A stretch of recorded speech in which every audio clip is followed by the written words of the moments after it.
Então, bem, eu quero caminhar hoje com vocês, nessa aula. Nós vimos as formas erradas de interpretação bíblica, não foi? Algumas formas erradas de interpretação bíblica. E hoje nós vamos ver os princípios corretos da interpretação bíblica. Amém? Cláudio, bom tê-lo novamente. Cadê o Cláudio? Bom tê-lo novamente. E a gente vai pegar um pouquinho, porque hoje nós sabemos que os grandes problemas se dão em função de uma leitura errônea da palavra de Deus, né? A gente tem vários problemas com isso nas nossas eclésias, nas nossas igrejas, e isso tem causado muita divisão. Muita gente acusa os protestantes de serem divididos. Na verdade, as divisões mais grotescas se dão porque tira a Bíblia do centro.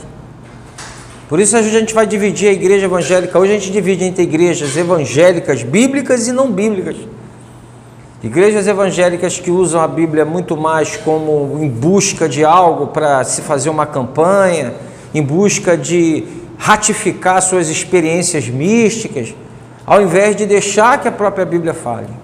Ela é a nossa regra de fé e prática, foi ela que foi entregue a nós para que nós pudéssemos ter um norte e ter a revelação especial para a nossa vida, né? Por exemplo, você pegar uma igreja batista, uma igreja presbiteriana, né? Igrejas históricas, não só essas duas, mas mais, você vai ver pequenas nuances em questão de teologia, né? Em questão de batismo. Cara, coisa que deveríamos nos respeitar e focar naquilo que nos une e não naquilo que nos separa.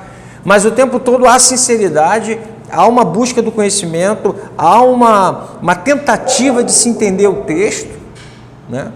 Ao contrário de hoje, que a gente vê as igrejas, já tivemos muitos problemas com as neopentecostais, hoje estamos tendo com as contemporâneas, né? E não todas contemporâneas, existem igrejas boas, mas quando você tira a Bíblia do púlpito, acabou. Quando você tira a Bíblia do púlpito, aí a gente entra para Juízes. Não havia rei, e aqui para a gente é a palavra de Deus, e cada um fazia o que queria. E para nós cada um ensina o que quer, né? Então, infelizmente, esses são os erros que de interpretação têm causado muita divisão. Na verdade, aos olhos lá de fora, aqui para a gente, muitas vezes a gente já sabe que aquele povo está errado, né? E com o Estado dando essa abertura para se montar a igreja, sem nenhum critério, na verdade, eu acho que deveria haver um critério de coesão bíblica, né? De ter uma... Mas o Estado não vai se preocupar com isso, jamais vai se preocupar com isso, né? Para eles é mais uma religião. E a gente fica nesse... Me lembro quando os Testemunhas de Jeová foram fundados, Charles Russell foi para o tribunal, né? Colocaram o alfabeto grego e hebraico para ele, ele não sabia o que era o alfabeto grego, hebraico, não sabia nada. E como é que você tira essas conclusões, né? Então ele foi julgado por causa de uma heresia. Hoje, né? Hoje tanto fez quanto tanto faz. Estamos vivendo o momento da pós-modernidade que nós chamamos de privatização, pluralismo, né? Pluralismo religioso, ou seja, há uma multifacetada oferta de religiões, de interpretações, de tudo que é jeito. Então é o pluralismo e a privatização, que é o meu privado eu creio assim, então me respeita, cada um tem direito de se crer de uma forma e tem que ser respeitado. Essa é a pós-modernidade que a gente vive, a privatização, né? Então no meu privado mando eu creio no que eu quero. A gente vive uma sociedade, não se mete na minha vida, toma conta do seu nariz. Quando a Bíblia diz, exortai-vos uns aos outros, suportai-vos uns aos outros, né? Esse uns aos outros acabou, isso entrou para a igreja. Há uma privatização dentro da eclésia. Todo mundo é o meu, ninguém se mete, ninguém pode saber de nada. Olha, esconde. A privatização, o mundo entra e a gente não vê. Ou vê e aceita, né?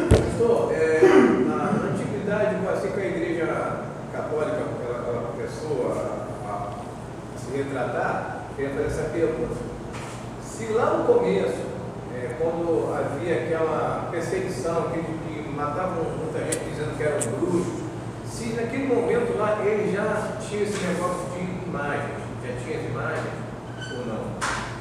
Você está falando do período de matar bruxa? Eles achavam que era bruxo e tal. Quantos diziam até hoje, dizem que naquele tempo eles morreram assim, como se diz, sem culpa.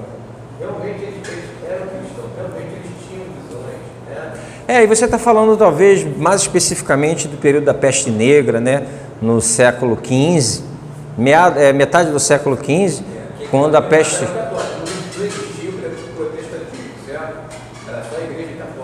existia movimentos de reforma dentro da Igreja Católica. Não podemos esquecer que em 1054 a Igreja Ortodoxa, a Igreja Romana se divide também.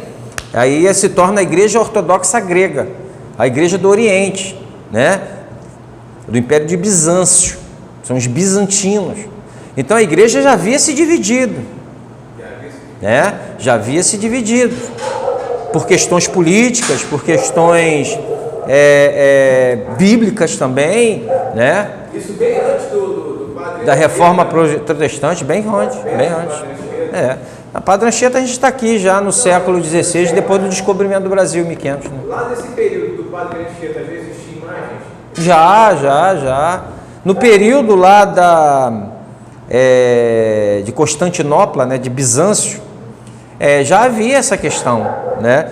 São os iconoclastas. São aqueles que não aceitam as imagens, né? Então você já tem esse problema lá, porque a igreja grega achava que isso seria... A igreja católica dizia o seguinte: vamos colocar esses santos no vitrais, vamos fazer os desenhos, vamos pintar. Aí, estou parafraseando, né? Mas as pessoas são incultas, elas vão ver essas figuras e vão adorar, elas vão ver essas imagens e vão adorar. Aí a Igreja Católica não diz, isso aí é didático, eles não sabem ler direito, eles não têm conhecimento pelas figuras, pelos desenhos, pelas imagens, eles vão se conectar com os ensinos bíblicos. A Igreja Ortodoxa não aceita isso, né? Então, não, nada disso e tal. Então a igreja já tinha se rachado, rachou lá em Henrique VIII, na Inglaterra, né, onde surgiu a Igreja Anglicana. Ao racha que houve com Lutero nunca quis se separar da Igreja Católica, ele queria reformar a Igreja Católica. Na verdade, por ele não se retratar daquilo que estava na Bíblia, né, excluíram ele lá em Worms, né, da dieta de Worms. Lá ele é excluído. Então ele nunca quis sair da igreja, ele queria reformar, né, uma ideologia que ele tinha, né, de fazer Mas isso já vinha, né? John Rui, 100 anos antes, já tinha morrido na fogueira, dizendo que viria o grande cisne, né? Vem 100 anos depois. E ele já havia morrido tentando fazer a reforma dentro da igreja e ninguém conseguia. Porque há choque de interesses, né? Há toda uma tradição em cima, todo o poder medieval ali em jogo. Quem dá poder assim facilmente? Ninguém dá poder facilmente, né? Então é isso. Então vamos começar aqui. Respondi? Respondi. Beleza. Vamos aqui então começar os princípios de interpretações, ou melhor, princípios de interpretação. Nós vimos as formas erradas, né? Os cuidados na interpretação, formas certas de interpretação, e vimos o que prejudica a interpretação. Agora vamos ver os princípios de interpretação. Princípios, tá? Princípios discriminativos. Este é o princípio pelo qual devemos fazer distinção quando Deus estabelece diferença, isto é, quando Deus claramente estabelece a diferença sobre algum fato. Devemos fazer o mesmo. Vejamos alguma dessas diferenças. Por exemplo, a diferença entre criatura e filho de Deus. Nem todas as pessoas são filhas de Deus, mas todas as pessoas são criaturas de Deus. Deus criou as montanhas, Deus criou os animais, Deus criou o ser humano. Somos todos criaturas de Deus. Mas a palavra de Deus vai dizer que depois da queda, depois de Adão, né, a descendência de Adão não faz parte mais, não tem parte mais com Deus, porque ela vive o tempo todo para satisfazer a sua natureza, os pensamentos, né, as influências do príncipe desse mundo. E a pessoa só se torna filho de Deus quando ela recebe pela graça, né, a dádiva da obra feita na cruz por Jesus Cristo. dele ir lá, ser a nossa propiciação, ser o sacrifício que Deus envia para morrer no meu lugar, bem, para me substituir naquela cruz do Calvário. Quando eu creio que Jesus morreu por mim, quando eu creio nele, a justiça dele é declarada sobre a minha vida, né? Eu sou declarado justo, porque ele me absolve na cruz do Calvário. Então, numa vez, aí eu me torno filho, adotado, daí a doutrina da adoção.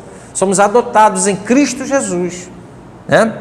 Nem todas as pessoas são filhas de Deus, mas com certeza todas são criaturas. João 12 nos diz que Deus deu o poder de ser feito seu filho, aquele que crê em Cristo Jesus. Lá em João, capítulo 1, versículo 12 diz: veja que grande poder nos concedeu o Pai, a ponto de sermos chamados filhos de Deus, e de fato somos filhos de Deus. Então, quer dizer, se nos tornamos filhos de Deus, é porque não éramos. Está lá na primeira carta de João, capítulo 1, versículo 12. A descendência de Adão é pecaminosa e não tem parte com Deus. Os filhos de Deus são os salvos pela graça, regenerados. Lá em João, capítulo 3, versículo 1, no Evangelho de João, capítulo 3, verso 1, diz assim, 1 a 6, Jesus lá debatendo, falando com Nicodemos, chega um momento que ele diz: necessário é nascer de novo. Aí Nicodemos pergunta: como o homem pode nascer de novo, sendo velho? Ele entra de novo no ventre da mãe.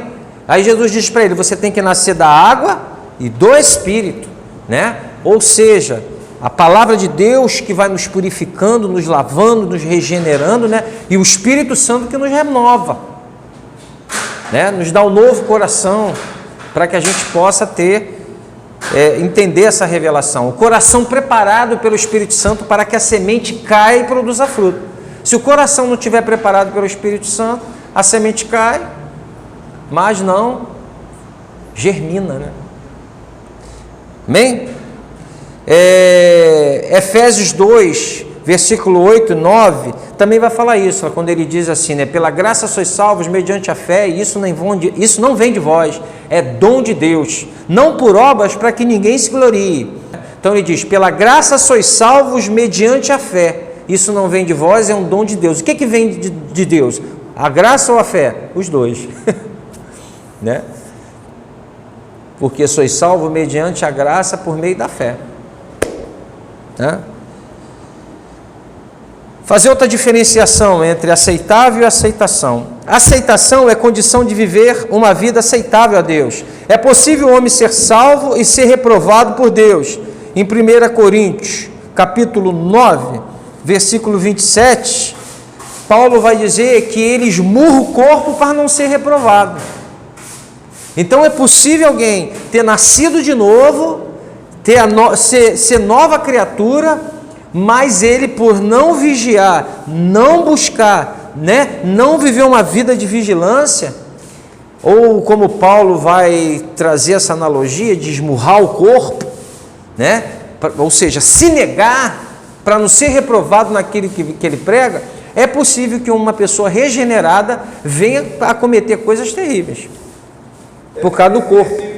Terríveis que a gente diz assim, fora da luz do Evangelho. Deve ser esse versículo que aqueles cristãos da antiga que se autoflagelavam, porque eles se baseavam, Pode ser, tem essa coisa, mas na verdade a gente já viu aqui como foi difícil, os métodos de interpretação durante vimos a cabala, vimos todos os métodos aqui durante todo o período, e tivemos par da igreja aí se cortando o órgão genital, porque ele leu lá, se teu corpo te faz pecar, arranca, se teu braço te faz pecar, arranca, se teu olho te faz pecar, arranca. Ele arrancou, por quê? Uma interpretação literal de um texto que não deveria ser interpretado literalmente. E muita fé também. Muita fé. Alguns até fizeram a circuncisão, mas esse daí fez a amputação. Vamos lá. É possível ser salvo e ainda semear para a carne. Lá em Gálatas 6, versículo 7 e 8, vai falar sobre isso, Os frutos da carne são amor, alegria, paz, longanimidade, mansidão. E as obras da carne, né? Facção, dissensão, beberrice, né? Prostituição, tudo que é ruim, a obra da carne. Então é possível, se você não andar no Espírito, o que significa isso? Está debaixo da orientação do Espírito Santo, obedecer o Espírito Santo, e a gente obedece o Espírito Santo quando a gente olha para a palavra e diz: epa, eu estou totalmente fora, eu preciso buscar Deus para eu andar nessa palavra, dá-me o que te pede, de Agostinho, né? E aí você reconhece. O problema é que a gente passa por cima, não faz uma alta análise para ver se estamos naquilo ali, e vamos tocando a vida, entendeu? Aí a gente olha e a gente vê, não estamos andando no Espírito, né? Não há momento melhor para ver se estamos no Espírito do que as provações que a gente sofre, né? E o problema todo é que a gente é reprovado tanto que a gente fica repetindo as mesmas provas sempre, com os personagens diferentes, mas parece que é a mesma coisa de sempre, né? Até a gente ser aprovado. Vamos lá. Aceitação, perdão, já estou pulando aqui. Somos aceitáveis ao Senhor no momento em que cremos em Cristo, mas as nossas boas obras somente são aceitas se estiverem de acordo com a vontade de Deus, né? Então, o que ele está querendo dizer aqui? Nós somos aceitos por Deus, houve aceitação no momento que Ele nos declarou justo, nos transformou, né? Nos deu vida nova. Porém, as nossas obras não podem ser aceitáveis. Então, um salvo que foi aceito por Deus pode cometer obras que não são aceitas por Deus. Entendeu? Nós podemos só fazer as obras de acordo com a vontade de Deus. 2 Coríntios 5,10. 2 Coríntios 5,10. 2 Coríntios 5, versículo 10, diz assim: porque é necessário que todos nós compareçamos diante do tribunal de Cristo, para que cada um receba segundo o bem ou o mal que tiver feito por meio do corpo. Então nós vamos comparecer perante o tribunal de Deus para ser julgadas as nossas boas obras. Não vamos ser julgados para a salvação, porque já recebemos ela. Vamos ser julgados para galardão. Ver se as nossas obras que foram prata, ouro, vão receber galardão. Que for palha, vai queimar. Então parece que haverá uma peneira, uma triagem das nossas obras. Às vezes a gente acha que está fazendo boas obras, não está, né? Por isso que a gente tem que estar sempre... O que é a boa obra que Deus quer de mim? Né? O que é que Deus está falando para eu fazer? Será que o que eu estou fazendo é para a glória dele ou é para eu ser exaltado? Será que eu prego, ensino, evangelizo, toco, né? Para a minha glória ou para a glória de Deus? Deus não divide a glória dele com ninguém. E a gente sabe quando está fazendo para Deus ou quando ele está fazendo para a gente mesmo, para a gente ser vangloriado. Sabe por quê? Sabe quando a gente faz para a gente? Quando depois de ter feito tudo, ninguém reconhece, a gente diz assim: pô, ajudei tanto, fiz tudo lá e hoje nunca ninguém me valorizou. Você estava fazendo para quem? Por que eu faço o que eu faço? Se eu estou em obediência à palavra de Deus, quando a palavra de Deus diz que levanta líderes, pastores, apóstolos, né? Para edificar a igreja, para que ela não seja levada por todo o vento de doutrina. Então eu, como ministro do Evangelho, eu tenho que ter a consciência que eu tenho que preparar líderes dentro dessa igreja, tenho que ensinar o povo a palavra de Deus, né? Então a gente faz por consciência e a gente faz as coisas para a glória de Deus, ou seja, a gente faz por obediência e para a glória de Deus, né? Quando eu estou aqui com vocês, eu estou preparando a igreja de Jesus, independente dela ser aqui ou ser lá na igreja do Marcelo, eu estou preparando a igreja de Jesus. Amém? Eu estou discipulando, eu estou ensinando para que a igreja do Senhor, e vocês façam isso depois, né? Esse é o processo, por isso que Deus levanta líderes, está lá em Efésios. Bom, Posição e conduta do crente. Todas as pessoas possuem duas naturezas, a carnal e a espiritual. Ou seja, o velho homem e o novo homem. Melhor dizendo aqui. Como crente não é diferente. Ele já está salvo. Esta é a posição dele perante Deus. Entretanto, ele precisa andar no Espírito, que a gente acabou de ver lá em Gálatas 5, 16 a 25. Andar no Espírito. Se você andar no Espírito, jamais satisfareis a concupiscência da carne. Mais uma vez, a gente quando fala de Espírito, falando para aqueles que têm Espírito, é uma questão de você levar a tua mente à obediência, cativa a obediência da palavra de Deus. Ok? Ou não? Consegue entender isso? Com certeza. A primeira coisa que um cristão tem que aprender é tudo que é puro, tudo que é justo, tudo que é de boa fama, se algum louvor há, se alguma virtude existe, seja isso que ocupe o vosso pensamento. Então eu tenho que administrar o quê? Meus pensamentos. Eu vou dar uma ilustração esdrúxula aqui só para entender. Eu não posso ver uma mulher linda e maravilhosa e deixar aqueles pensamentos fazerem ninho na minha cabeça. Eu tenho que administrar, olhar e dizer, glória a Deus, porque Deus fez algo tão belo, Senhor, sabe? E não permitir que pensamentos impuros entrem. Eu não posso manter meus olhos fixos até a ponto dele criar imagens que irão me levar até um adultério, porque eu sou casado. Né? O adultério, Jesus falou que se olhar para uma mulher com desejo impuro, já adulterou. Mesmo que ele esteja mostrando ali para os judeus que eles não são perfeitos como eles achavam, aquilo ali é para mostrar um critério muito mais profundo, não deixa de ser verdade que os meus desejos descontrolados, né? Porque todo adultério, todo ato do adultério, primeiro passou pelos pensamentos. Né? Por isso que a gente precisa controlar o interior.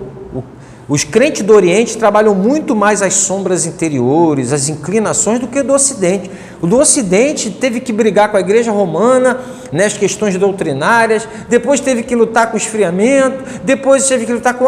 Cara, a gente não parou ainda para a gente amadurecer espiritualmente, não deu tempo. Aí entra depois aí um movimento de consumismo tremendo, né?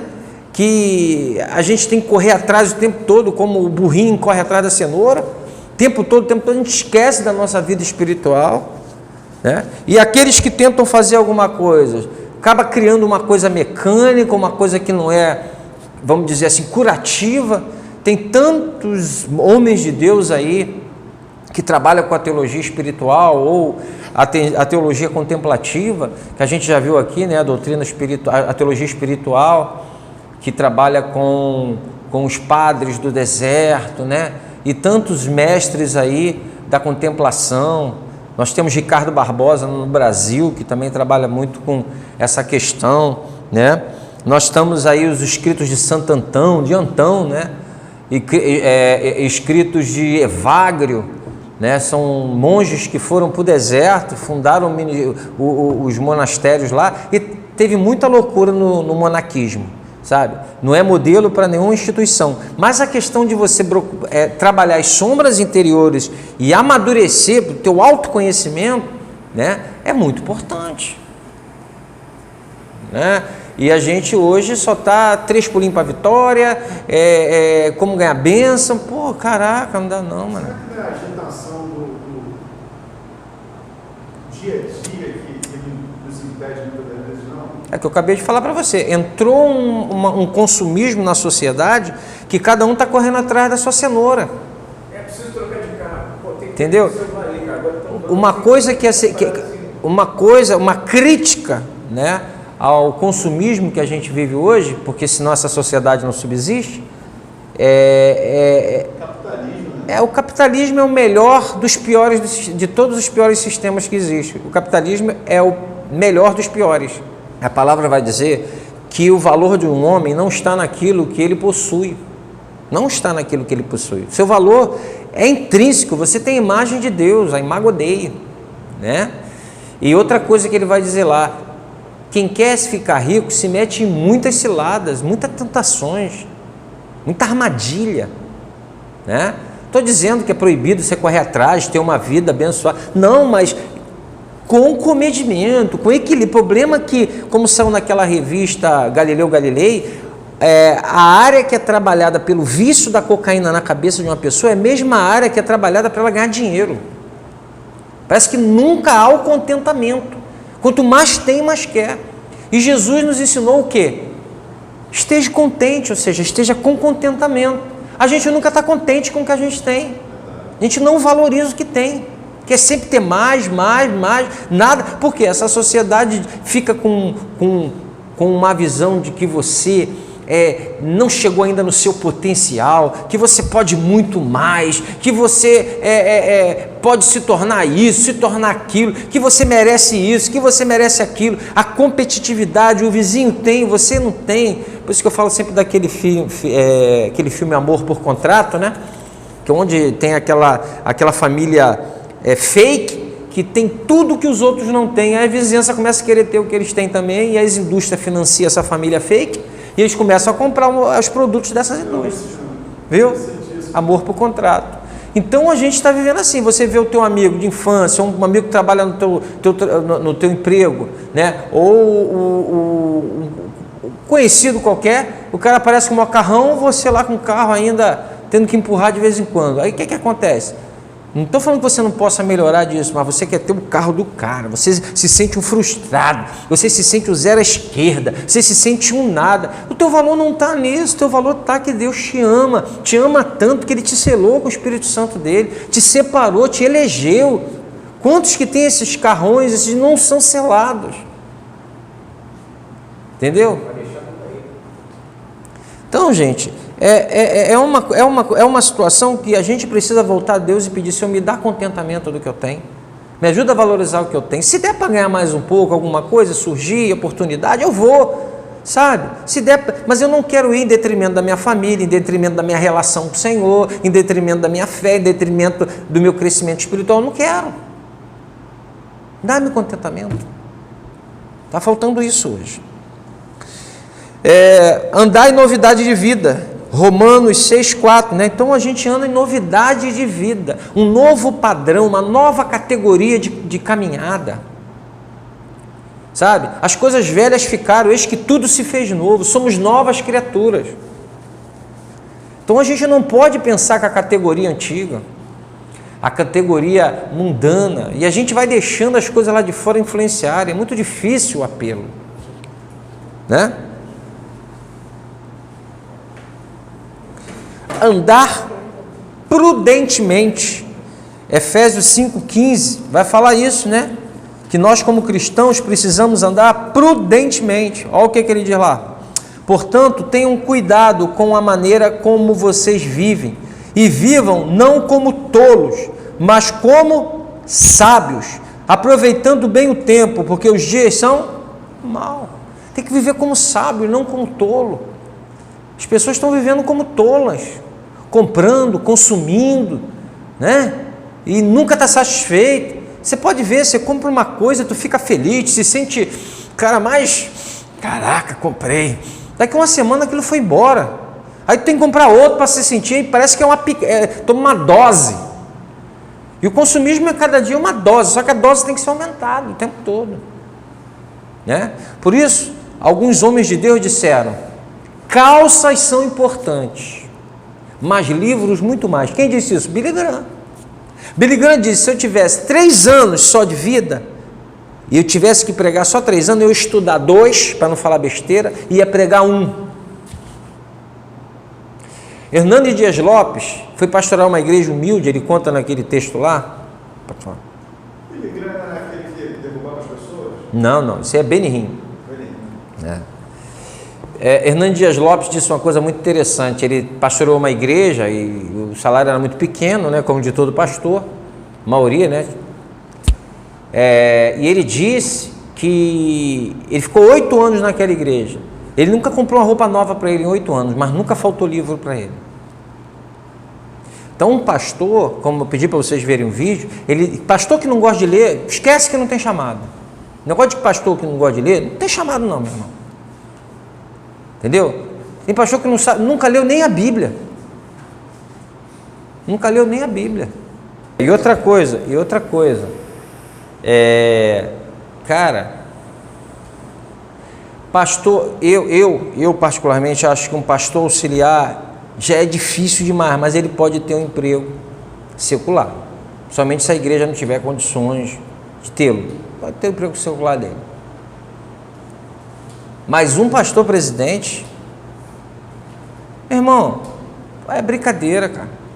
Eu vendo outro dia o vídeo, não sei se mandei para vocês, do Antônio Carlos, os livros que ele lê para formação intelectual, para preparar boas mensagens. Cara, os caras não leem. Você acorda de manhã, você precisa de horas lendo a Bíblia em primeiro lugar, depois lendo livros, né, técnicos da palavra de Deus, para você conhecimento da palavra de Deus, conhecer os contextos, a história, tudo que eu tenho falado aqui. Você precisa também de livros seculares para que você também entenda um pouco, livro de psicologia para entender a psique humana, né, antropologia, até sociologia, né? Então você tem que estar sempre lendo alguma coisa ou outra. Pô, como é que o cara vai sair de manhã, me chegar 5, 6 horas da tarde em casa, cansado, um bagaço, e vai fazer isso? Que força esse cara vai ter? É por isso que tem um monte de pastores aí montando empresa, ganhando dinheirão por fora. Eu recebi agora, eu tenho um amigo agora que estava falando, né? Tem um rapaz que botou a luz aqui. Ele falou, cara, eu estou numa igreja, o cara se irmou de arrumar um trabalho, e agora ele largou a igreja na minha mão, estão me chamando de pastor. Porque ele não faz nada, eu que decido botar isso, eu que decido fazer aquilo. Ele chega aqui, ele, pô, dá para tu pregar, tô cansadado, dá para tu pregar. O cara nem prega, como é que o cara vai pregar? Fica a semana inteira orando, clamando para o Senhor dar o maná do alto, né? Para a gente pregar domingo. Depois que ele deu o maná, depois você tem que dissecar aquele corpo todo, trabalhar, né?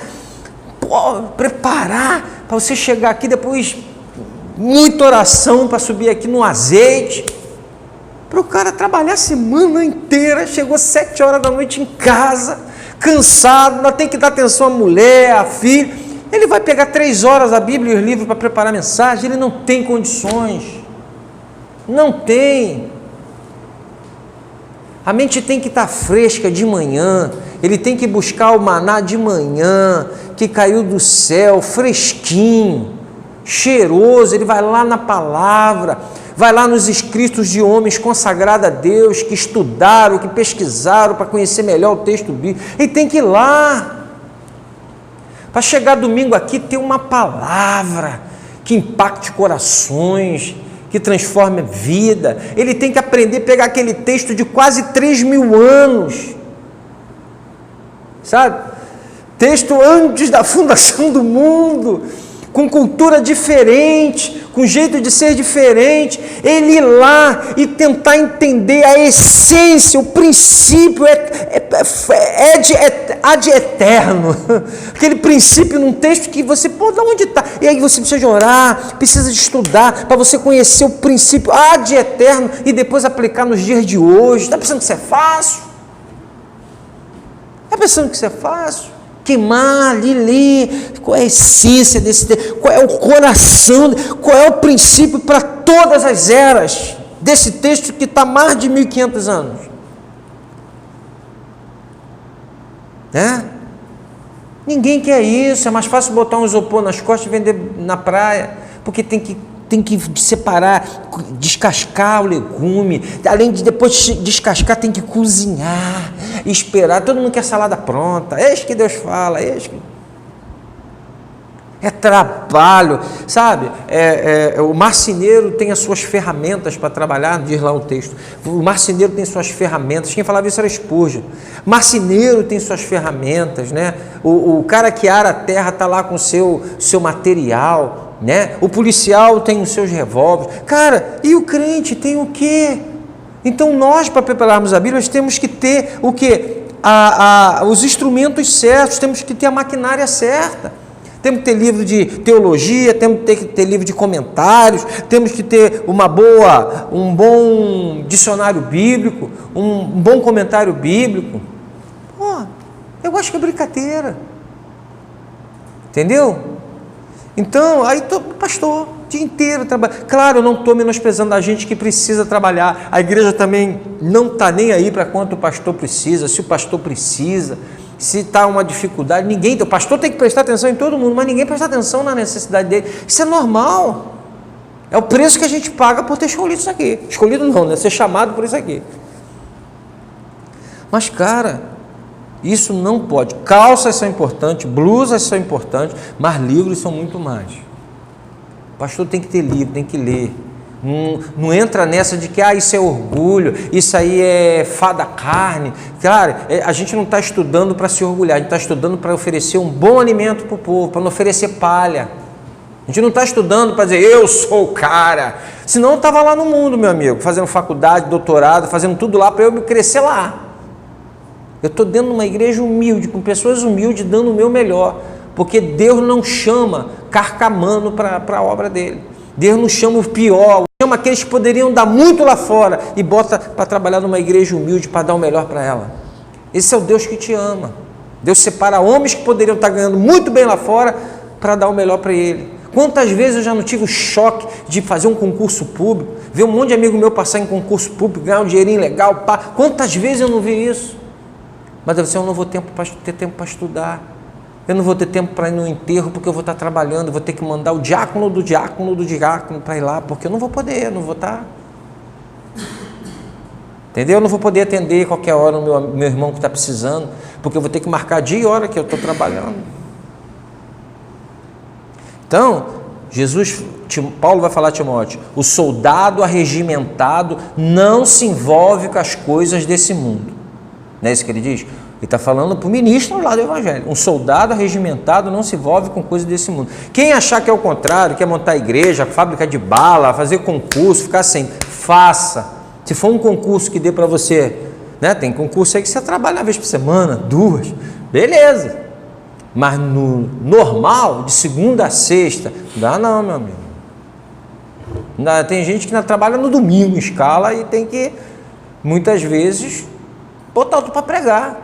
Pelo menos umas 2 vezes no mês, 2 meses, né? Se for escala, então, minha esposa trabalha todo domingo. Né? Eu fiz um desabafo aqui. Vamos lá. Entenderam? Então, mas não vocês concordarem não, mas eu não vejo a realidade de um pregador que tem compromisso com a palavra de outra forma. Eu não vejo. Queria ver, mas não vejo não. Eu não consigo, cara. Não tem como também. Essa molecada está tudo fazendo faculdade. O cara vai subir no grupo e falar um monte de besteira. Eles estão pensando que é fácil. Vamos lá. Andar prudentemente, andar dignamente, Colossenses 1:10, andar em amor, Efésios 5:2, andar sabiamente, Colossenses 4:5, andar em Cristo, Colossenses 2:6, 1 Pedro 2:21, andar com Deus, Gênesis 5:24, 6 e 9. Gente, como é que eu faço tudo isso aqui? Como é que eu ando no Espírito dessa forma, a não ser com uma vida de oração, uma vida de leitura da palavra? Não tem como, desleixadamente não dá não, meu amigo. É por isso que tem muita gente esfriando, cara. O cara não lê Bíblia, o cara não lê nada, o cara não ora, o cara não tem um dia para clamar ao Senhor. Senhor, me renova, me enche do teu Espírito, Senhor, me faz transbordar, Senhor, aumenta meu amor por ti, aumenta minha fé, Senhor, me dá ânimo. Não tem dia para isso, que devia ser todo dia, né? Não tem, entendeu? Estamos com cristãos muito fracos hoje em dia, muito fraquinhos. Perfeição e maturidade. Nossa perfeição somente será completa quando Cristo vier, ok? Quando Cristo vier. Isto é perfeição física e espiritual. Vê Filipenses 3, 11 a 15. Olhando para o texto de Mateus 5,48, vamos notar que o princípio da perfeição é andar em comunhão com o próximo. Vamos lá ver Mateus 5,48. O que o texto fala? Mateus 5,48. Vai dizer assim: portanto, sejam perfeitos, como é perfeito o Pai de vocês que estás nos céus. Só que o contexto ele vai dizer: vocês ouviram o que foi dito, ama o seu próximo e odeie seu inimigo. Eu, porém, vos digo, amem os seus inimigos e orem pelos que vos perseguem. Olha que dificuldade, hein? O que ele manda fazer? Levanta uma parede aí, crente. Ô, nego passa por cima disso aqui. Olha para esse texto quando você lê e vê se você ama o seu inimigo. E amar aqui é o amor agape, não tem nada a ver com sentimento, não. Olhar para alguém que me prejudicou e eu dizer como eu te amo. Não, eu não sinto. Olha só o que eu vou falar. Eu posso não gostar de uma pessoa, mas eu tenho que amá-la em Cristo. Porque amor não é sentimento. Amor é atitude. Se o meu inimigo tiver sede, dá-lhe de beber. Se meu inimigo tiver fome, dá-lhe de comer. E assim amontoarás brasas vivas na cabeça dele. Vai ficar envergonhado, né? Então aqui ele diz para eu, se for necessário, eu amar o meu inimigo. Se o meu próximo, seja lá quem for, vier, eu tenho que amar, né? Tem que ajudar, tem que socorrer. Ame o seu próximo, como estava escrito, e odeie o seu inimigo. Aí Jesus diz: eu, porém, lhe digo, ame os seus inimigos. Olha que coisa, né? Ele inverte, porque aqui a lei dizia para amar o próximo. Ele está dizendo o quê? Ame o inimigo. Orem pelos que vos perseguem. Não, sinceramente, gente, a gente está dentro do Sermão do Monte aqui. Ele não está Jesus ensinando a gente a fazer uma coisa, senão seria a lei de novo.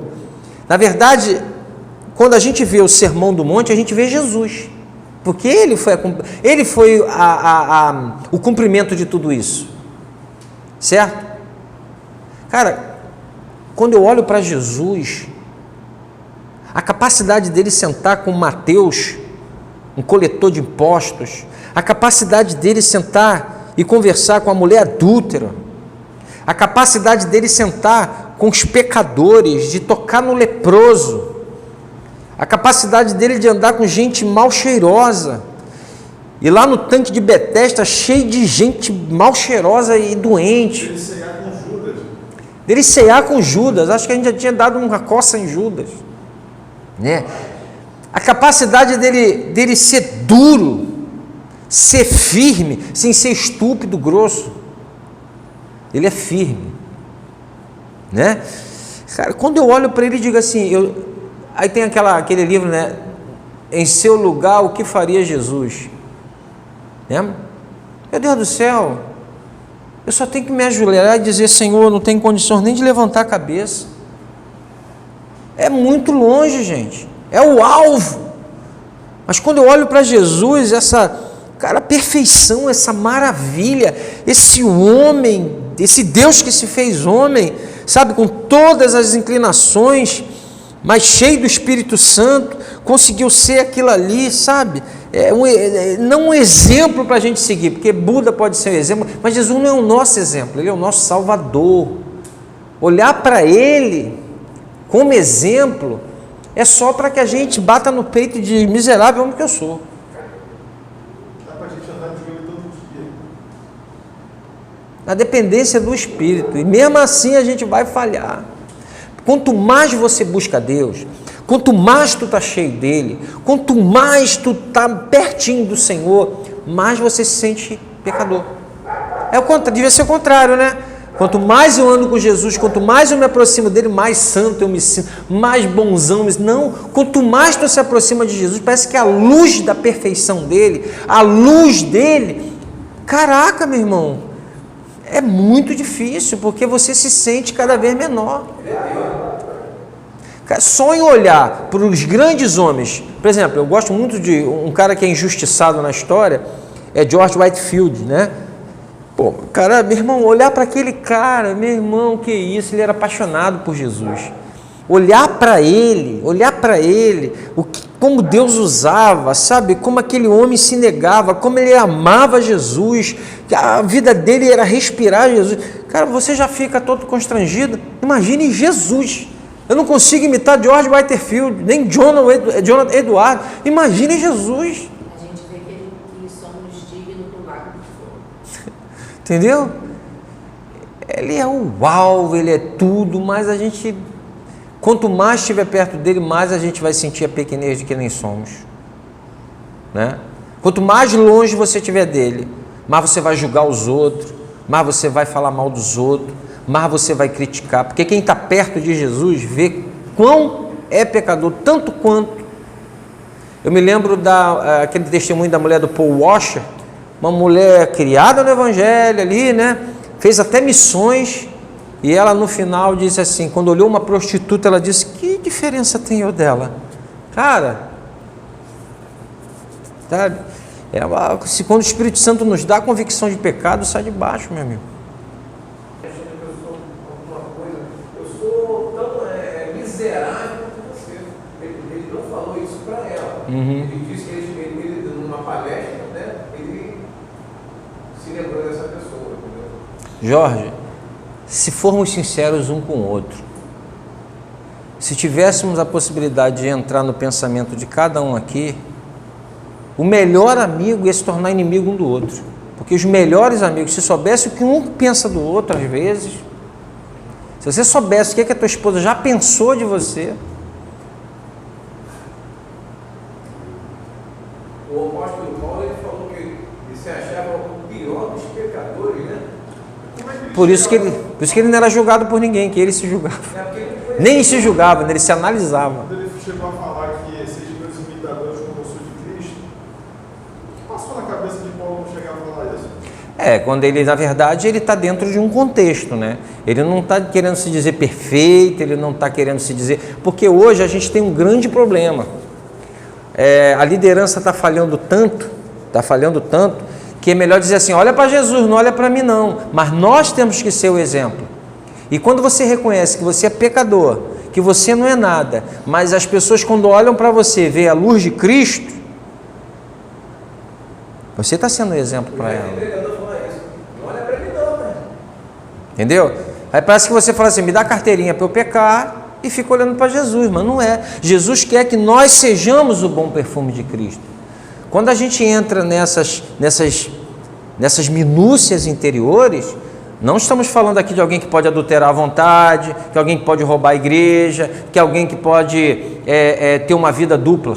Não é isso. Estamos falando daquilo que muitas vezes ninguém conhece, só a gente e Deus, lá dentro. Entendeu?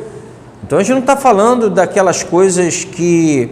então o senhor está falando que existe pecadinho e pecadão. Não estou falando. Estou te dizendo que existem pecados que te dominam e são visíveis e aqueles que te perturbam, aqueles que você vai ter que lutar, mas que você está tendo vitória aos olhos humanos, mas que é a sua luta. É a sua luta.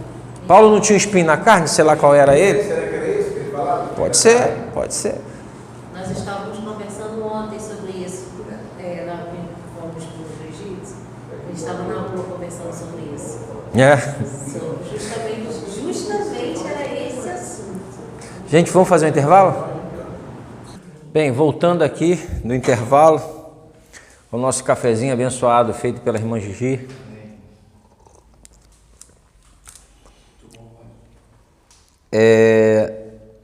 Nós vimos a questão de nós amarmos, né? Paramos na questão de amarmos o inimigo, né? Uma igreja que o Antigo Testamento é importantíssimo para a gente, ok? Mas o Antigo Testamento, quando a gente olha para ele, a gente tem que entender que ele tem tipos de Cristo, como a gente já viu aqui, tem sombras, né, do que viria a ser a realidade, né? Tem profecias já cumpridas. Então, tudo isso a gente precisa olhar para o Antigo Testamento e ver que ele está apontando para Jesus. Ontem eu estava lendo a Bíblia com meu filho e a gente chegou na parte de José. José foi vendido pelos irmãos por 20 moedas de prata. Aí eu falei para ele assim, filho, quem foi vendido também?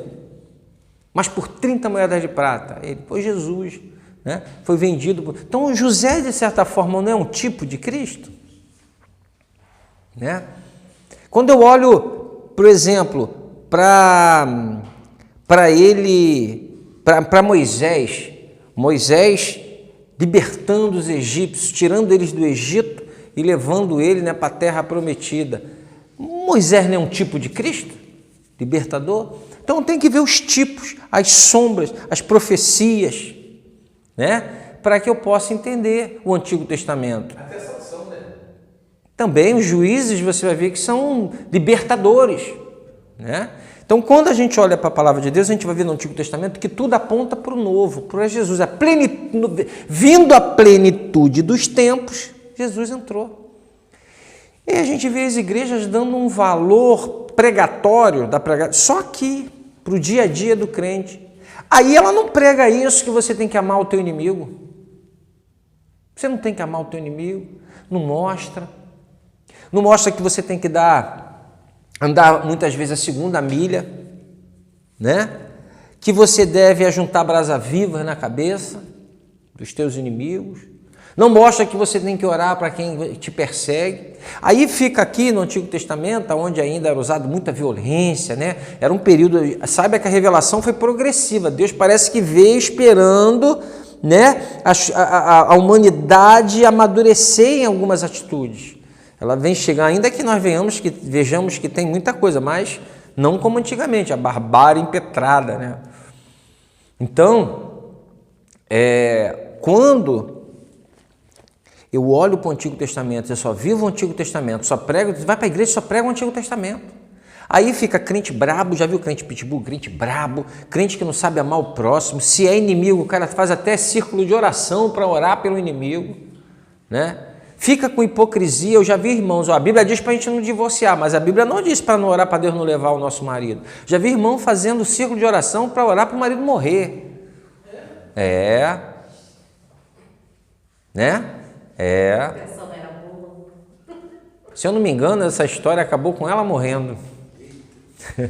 Né? Então, assim, a gente vê cada absurdo, né? Não, porque Davi disse que ia arrancar a cabeça e que não sei quem, nós também vamos. Caraca, parece até. Por isso que a irmãzinha aqui foi no enterro, né? Chegou lá, tinha uns irmãozinhos desses. Minha irmã, ela parecia até que estava um ringue. Mesmo, e comigo tem essa não, e o fogo vai cair. Por quê? Antigo Testamento. Quando você vem para o Novo, você vai ver um Deus amoroso, um Deus de misericórdia, vai ver um Deus que diz para você amar o inimigo, alimentar o teu inimigo, dar água. Pô, que é isso? Né? Claro que aquele não está nos chamando para ser bobo, para, né, bater na tua cara, vai, bate à vontade, não é isso.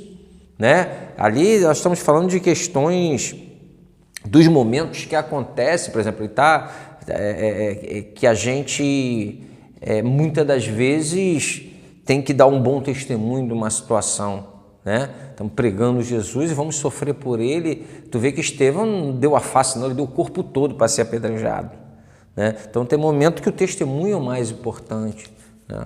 Mas não é para ser um cristão bobo, né? Mas também não é para ser um cristão pitbull. Ele diz para ser ele diz para ser prudente como a serpente, mas sutil como a pomba. É o equilíbrio da coisa. É você ser o cara ligado, mas ser uma pessoa amorosa, não deixar o rancor, o ódio entrar no teu coração. Porque você perde o poder de testemunhar. Você perde. Tem cristão aí que é mais brabo do que... É difícil, cara. O Salmo... O Gálatas vai dizer que o primeiro fruto... Amor, paz, alegria. O terceiro fruto do Espírito é alegria. As pessoas com a cara fechada, turrona, né? Parece que está indo para a guerra. Parece que está indo para a guerra. Está indo no domingo, parece que está indo para a guerra. Cara fechada, eu falo sobre tua perna às vezes. A gente já está numa guerra, mas uma guerra pode ser lutada com... parece que está indo para a guerra. Né? Com amor. A guerra que a gente luta e as nossas armas são espirituais, não são carnais. Né?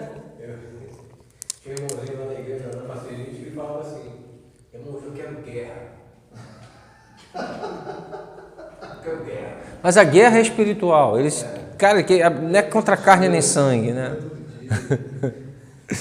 Vamos lá. Bem, aqui no crente professo, há muito crente que professam ser crente e não tem certeza da salvação. Há diferença entre aqueles que têm a salvação e aqueles que apenas professam, né? Então, assim, o que ele quer dizer aqui é que você pode dizer que é crente, né? Que professa ser crente, mas não nasceu de novo, né? É bíblico isso, pastor? Como você está falando que os outros não é crente? Jesus falou em Mateus 7,21, muitos naqueles dias irão ser o Senhor, expulsei demônios, fiz milagres, ele vai dizer, aparta de mim que eu não te conheço. Paulo não vai falar isso também lá em Filipenses 3:13? Eu não julgo ter alcançado. É isso? Mas uma coisa eu faço. Prosseguindo para o alvo, né? Então, assim, a gente precisa entender também, quando lê essa palavra, por exemplo, quando você vê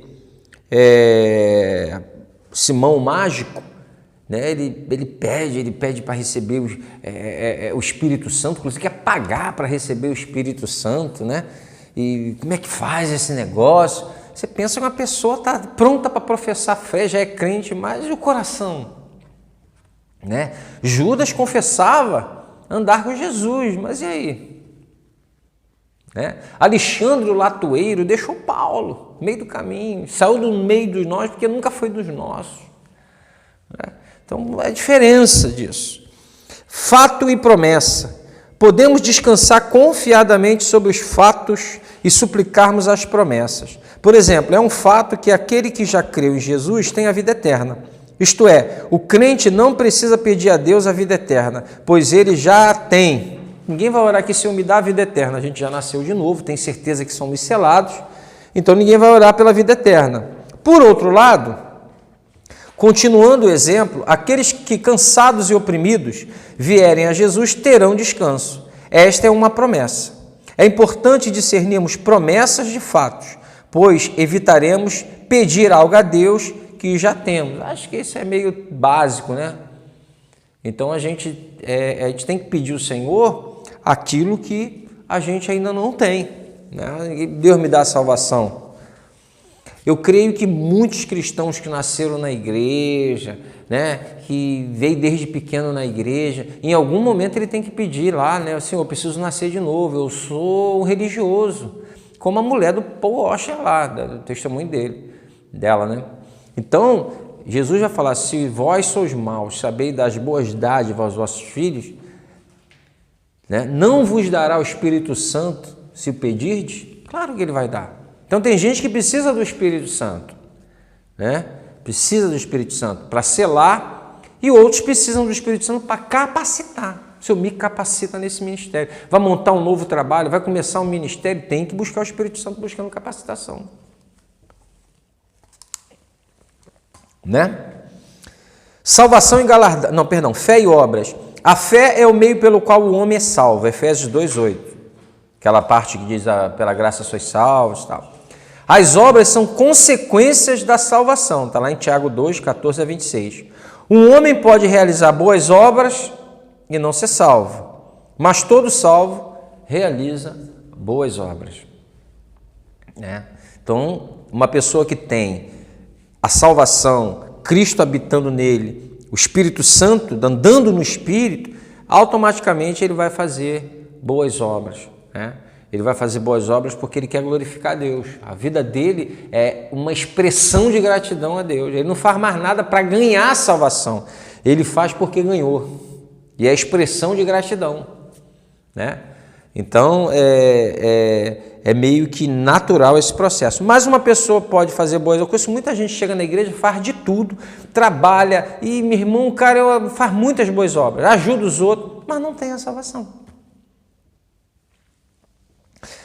Salvação e galardão. Devemos notar que a salvação é para o pecador, mas os galardões são para os salvos. Enquanto a salvação é um dom, dádiva de Deus, os galardões são recompensas.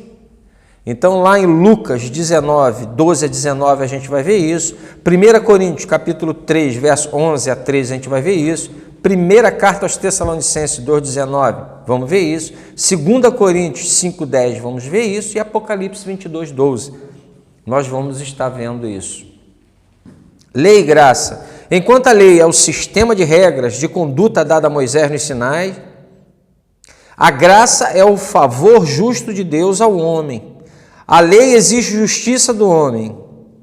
A graça imputa a ele justiça. Está lá em Romanos 3, 21. A lei exige obras e abençoa a obediência. A graça exige fé e abençoa a desobediência. Uma pergunta que eu queria falar. Oi? Uma perguntinha. Pode falar. Qual é mais complicado, a graça ou a lei? Qual é mais complicado em que sentido? No sentido de viver, né? Porque a Pô, lei é fala. complicadíssima. Mas a graça só em pensar você já está pecando? Por isso que é graça. Entendeu? Viver a graça é infinito. Na verdade, os hebreus estavam querendo voltar aos procedimentos antigos, e o autor de Hebreus vai dizer para ele: tá maluco? Ó, aqui tem superiores promessas, melhores e superiores promessas em Cristo Jesus, né? Aqui, ó, tá escrito lá, ó, vocês não conseguiram guardar o que foi escrito na pedra, lá no Monte Sinai. Mas chegou uma hora que eu não vou mais escrever na pedra, vou escrever na tábua do seu coração. Agora a lei está na nossa tábua. Antes eu tinha que olhar para uma tábua e tentar obedecer aquilo ali. Agora está tudo escrito no meu coração. E agora eu quero obedecer isso que está no meu coração. Porém, todavia, eu encontro nos meus membros uma resistência, né? Eu encontro na minha carne a resistência. Paulo vai dizer isso em Romanos, né? Miserável homem que sou, quem me livrará do corpo dessa morte? Graças ao Senhor Jesus Cristo. Então, quando eu chego nesse impasse, eu olho para Jesus e sei que não há culpa para mim. Nem a lei moral me culpa mais, me condena mais. A lei moral, ela é válida para hoje, que ninguém acha que é normal adulterar, matar, roubar, mentir, cobiçar a mulher do próximo. Ninguém acha que isso é normal, então vale para hoje. Porém, ela não tem poder de nos condenar como condenava no antigo, porque Jesus levou sobre si. Ele cumpriu a lei. Toda a maldição da lei foi lançada em Jesus Cristo, está em Coríntios. Então, para quem tem o selo do Espírito Santo e a lei escrita no seu coração, é muito mais prazeroso andar na palavra de Deus, né? Ainda que exista homens no Antigo Testamento que amavam a lei de Deus. Davi amava Deus, amava a lei de Deus, amava estar na casa do Senhor, né? Muitos homens foram fiéis ao Senhor porque havia capacitação do Espírito Santo sobre a vida deles, né? E o temor do Senhor, Deus preparou aquela pessoa. O Espírito Santo no Antigo Testamento era seletivo, né? No Novo que ele é coletivo, para aqueles que creem. Então hoje no poder dos... Por isso que eu falo, se você tentar viver a vida cristã sem oração, sem palavra, sabe? E eventualmente, às vezes abrir mão, fazer um jejum, seja lá do que for, tá consagrando ao Senhor, cara, é difícil. Entendeu? As disciplinas espirituais são importantes, não são só essas três, tem várias. Só que os crentes do Ocidente enfatizaram mais essas três, ainda que as duas primeiras estejam em ambos continentes, em ambos hemisférios, né? Então, tanto o Oriente quanto o Ocidente lê palavra e ora, né? E jejua. Mas aqui a gente não contempla, não faz contemplação, não faz, muitas vezes, introspecção, né? São várias disciplinas espirituais que existem, que a gente meditar na palavra de Deus, né? A gente tem muito meditar na palavra de Deus como ler, mas não é isso. É você entrar, deixar aquela palavra entrar, se imaginar lá naquele lugar, sabe? Incorporar, engravidar daquela palavra. A gente não tem essa prática. Eu estava pensando que meditar não era isso, não. Estava pensando que meditar era eu ler e procurando um comentário bíblico ali. Não, sim, esse é um meditar na palavra de Deus, sim, também. Mas existe um outro meditar como disciplina espiritual, que é você se engravidar dessa palavra, viver, conseguir se transportar para lá. Aí é onde entra a teologia espiritual, a teologia contemplativa. Os cristãos do Oriente, eles faziam muito mais isso. né? Você sentar no lugar, pegar aquele texto lá do filho pródigo, ser um vizinho do filho pródigo, tá olhando tudo que ele está fazendo lá, sentindo o cheiro daquela alfarroba de porcos que ele está comendo, sentindo a dor do pai, tendo a empatia, se colocando no lugar daquele pai, um filho que você criou, viu pequenininho, cara, sabe? Ver aquela criança nascer, crescer, ficar garotinho de 7, 8, 9 anos, está agarrado contigo, daqui a pouco está com 17 anos dizendo eu vou para o mundo. Sabe? Aquela criança que estava contigo ali dizendo eu nunca vou te deixar, pai, tu vai ser eternamente comigo, mas bota 15, 16, 17 anos, quer ir embora. Entendeu? Então quando você medita desse jeito, o texto é engravidado. Mas estamos com muita pressa. Consegue até se colocar. Vamos lá para a gente terminar, gente. Falta só um ponto só. Reino do céu e reino de Deus. Em Marcos, você vai ver, em Mateus, você vai ver ele falando reino dos céus. Quando você lê Marcos e Lucas, na sua maioria, né? Na maior parte, você vai ver ele falando reino dos céus. Quando você vê Marcos e Lucas, já vai falar reino de Deus. É a mesma coisa, são palavras intercambiáveis. Entendeu? É igual aquela mania de Kennedy Reagan, né, de dizer que, olha a palavra rema, né, tem a logos no grego e o rema, só que são palavras intercambiáveis. Pedro não intentou nunca dizer que ia ter uma palavra poderosa de Deus para você e a outra é logos, palavrinha de segunda categoria, a boa mesmo é a rema. Meu irmão, nada disso. Deus pode falar em qualquer lugar com você na palavra de Deus, em tempos diferentes, em versículos que nunca falou e de repente fala. Não existe isso no grego, de uma palavra significar um poder especial de falar o coração do homem e a outra ser só uma instrução, uma coisa básica. Pelo amor de Deus. Então, esse negócio aqui está fora. Mateus, reino dos céus. Marcos e Lucas, reino de Deus. E palavras intercambiáveis. Entendeu? A gente pode falar isso, né? Cara, eu quero ir para a glória. O outro vai falar, meu irmão, eu vou morar no céu. Rapaz, estou doido para ir para o reino de Deus. Cara, palavras intercambiáveis. Amém? Então a gente termina aqui, a gente para aí no princípio revelativo, ponto 13, né? Semana que vem a gente retoma, ok? Deus abençoe todos nós, em nome de Jesus.